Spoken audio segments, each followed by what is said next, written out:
As a CEO of state level nodal agency for watershed development projects, what is your perception on the role of watershed projects in groundwater sustainability? We have this integrated watershed management program, as you are aware. This program caters to augmenting water resources, both surface water resources as well as groundwater resources. And naturally, when the quantity of water, whether recharged or extracted, harvested, increases, it will have an impact on quality as well. Quality of surface water harvested or groundwater recharged. So it will have an impact on water quantity as well as water quality. So far we have the project sanctioned in around about 20 lakh hectares. It's quite a huge area, and we are going to cover 60 lakh more hectares in the coming years. So totally 80 lakh hectares are proposed in Andhra Pradesh, mostly in arid and semi-arid tracts of Andhra Pradesh, and confined to 12 districts, and of course will be extending to other districts also. Even in coastal areas also there are certain arid patches. There we will be implementing in future, in due course of time. And the drinking water link also is there, because drinking water also is an important criteria for selecting watershed project area.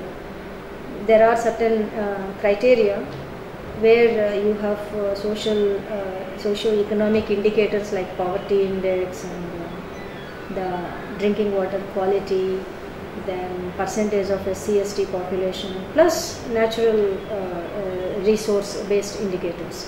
So when the project is selected, a particular area is selected itself, the water availability and the scope for extraction of water, harvesting of water, it is kept in mind. So we have huge mandate for implementing water augmentation activities, both surface water as well as land water. What are the potential impacts of such interventions on drinking water situation as per your experience?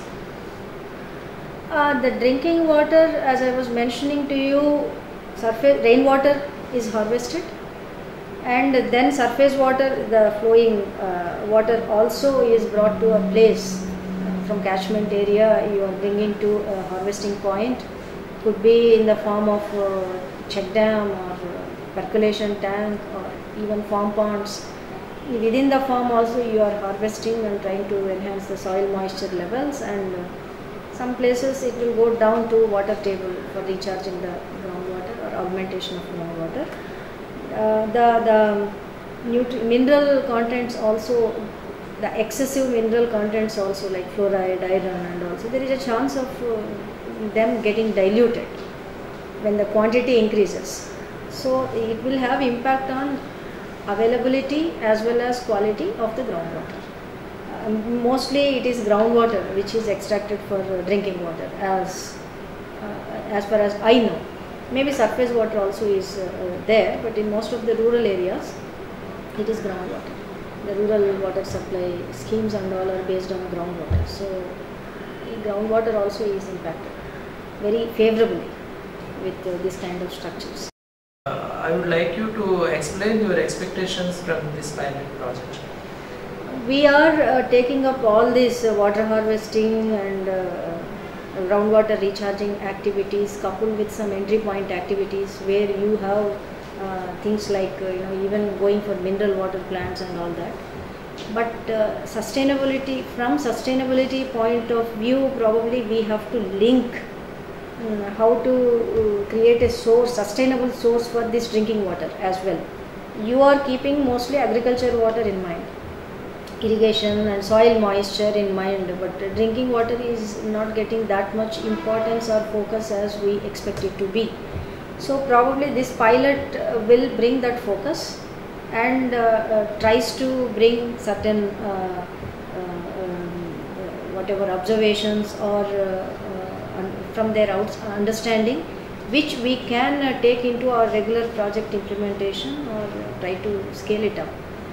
So that's one important thing, and we are also considering this participatory hydrological monitoring, in which the weather situation is monitored by the communities themselves, and as part of that drinking water also will be covered.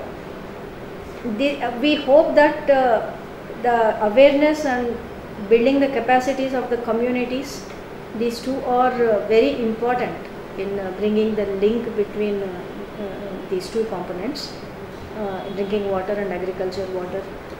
Mostly watershed is looked at as a program for irrigating horticulture crops or agriculture crops, that is the understanding, because only land-based communities are being involved and all that. We are trying to bring a change in that kind of perception or attitude of the communities, and it is called integrated watershed management, which has to look at all the angles of water scenario. Plus, the non-land based communities also have to benefit from the program.